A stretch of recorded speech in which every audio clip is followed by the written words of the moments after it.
मान्यवर, मैं आज बताना चाहता हूं और बड़ी संवेदना के साथ आपके माध्यम से इस देश के 130 करोड़ लोगों के सामने मणिपुर की हालिया हिंसा क्यों हुई है और क्या चल रहा है और सरकार ने क्या उपाय किए, ये भी बताना चाहता हूं। मान्यवर, मैं पास्ट में मणिपुर में क्या हुआ ये भी बताऊंगा। अब मैं जब बताऊंगा तब ये कहेंगे कि पुरानी बातों को हमें सुनाने के लिए कह रहे हो।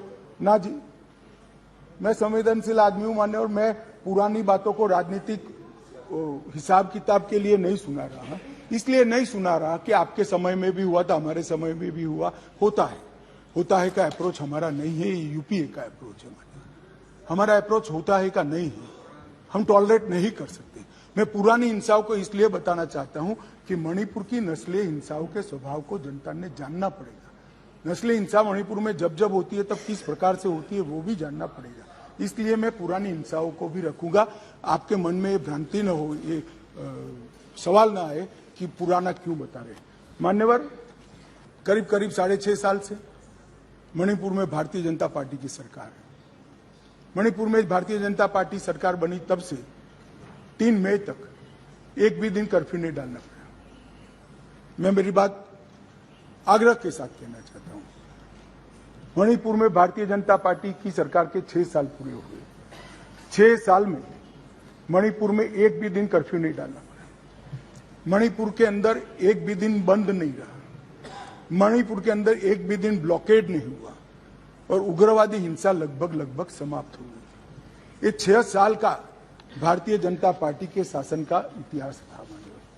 2021 में हमारे देश की पड़ोस में म्यांमार में सत्ता परिवर्तन हुआ और म्यांमार में वहां पर मिलिट्री का शासन आया, डेमोक्रेटिक सरकार गिर गई और वहां पर एक कुकी डेमोक्रेटिक फ्रंट है, इसने लोकतंत्र के लिए आंदोलन चालू करा। जब कुकी डेमोक्रेटिक फ्रंट ने लोकतंत्र के लिए आंदोलन चालू करा, वहां की मिलिट्री शासन ने इन पर कड़ाई करना शुरू की, दबिश बनाना शुरू की और चूंकि म्यांमार की बॉर्डर फ्री बॉर्डर है मान्यवर, वहां फेंसिंग नहीं है और आज से नहीं, आजाद हुए तब से नहीं है, फेंसिंग नहीं है। तो बहुत बड़ी मात्रा में मिजोरम और मणिपुर के अंदर कुकी भाइयों का वहां शरणार्थी नाते यहां आना शुरू हुआ। मैं इसलिए कहना चाहता हूं मान्यवर, क्योंकि उनका झगड़ा म्यांमार की मिलिट्री से था और दबिश शुरू हुई, इसलिए वो यहां पर आए। मान्यवर, हजारों की संख्या में कुकीज आदिवासी भाई यहां आना शुरू हो गए और परिवार बसने लगे। कहां बसेंगे? तो जंगल में बसने लगे और एक प्रकार से मणिपुर के बाकी हिस्सों में एक असुरक्षा की भावना हुई कि हमारी जनसांख्यिकी बदल जाएगी। हमने उसको देखा। उसी वक्त मान्यवर, हमने गृह मंत्रालय में 2022 में निर्णय किया कि अब ये बॉर्डर को खुला नहीं कर सकते, बॉर्डर बनानी पड़ेगी, फेंसिंग करनी पड़ेगी। हमने 10 किलोमीटर फेंसिंग पूरी कर दी है, 60 किलोमीटर का काम चालू है और 600 किलोमीटर का सर्वे चालू है। आपने 2014 तक कभी फेंसिंग नहीं की। हमने दूरंदेशी से 30 में दंगे हुए, 21 में ही फेंसिंग का काम शुरू कर दिया था। 10 किलोमीटर ट्रायल फेंसिंग बन चुकी है, 60 किलोमीटर का काम चालू है और 600 किलोमीटर का सर्वे बाकी, जिससे ये घुसपैठ को रोका जा सके। फिर एक अनरेस्ट खड़ा होने लगा क्योंकि वहां जनसांख्यिकी बहुत निर्णायक होती है मान्यवर। घाटी में मतई रहते हैं और पहाड़ पर कुकी और नागा ट्राइबल भाई रहते हैं, तो एक जनसांख्यिकी के बदलाव का बड़ा दबाव रहता है कि हमारी संख्या, हम अल्पमत में आ जाएंगे। तो इसके लिए हमने लगभग जनवरी महीने से हमने वहां पर जितने भी शरणार्थी आए थे उनको एक परिचय पत्रक देने की शुरुआत की।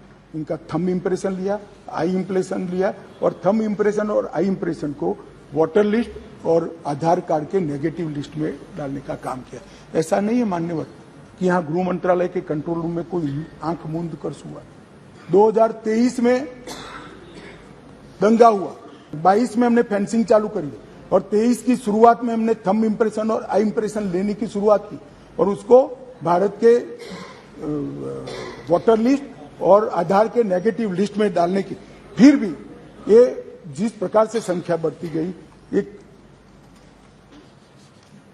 असुरक्षा की भावना मतई लोगों में फैलती गई। मान्यवर, ये जो वहां पर एक फ्री रेजिम है, नेपाल की तरह वहां पासपोर्ट नहीं चाहिए। अब ये मत कहना है कि हमने क्यों नहीं करा, 1968 से करा हुआ है भाई।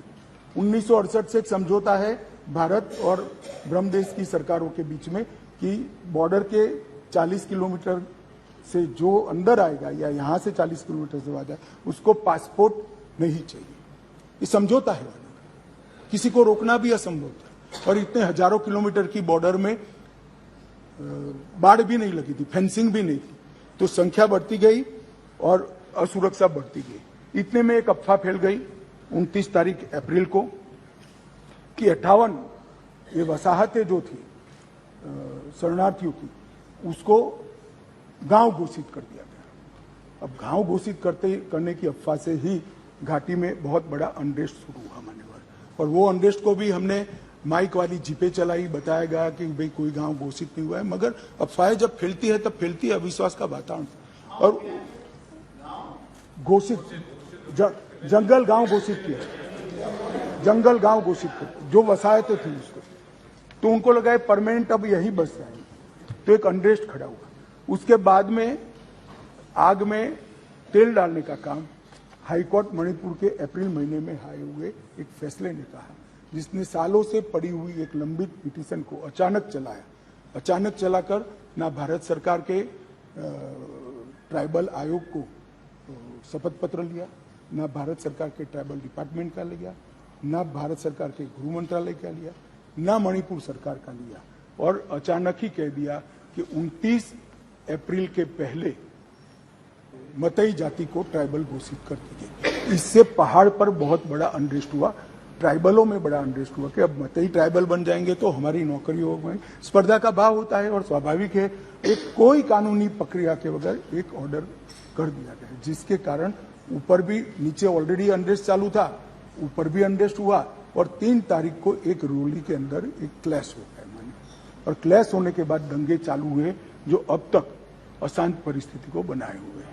अब इस परिस्थिति को आप वो क्यों नहीं गा, ये क्यों नहीं गा, इस तरह से आप तुलना मत करिए। ये परिस्थिति जन्य दंगे है मान्यवर।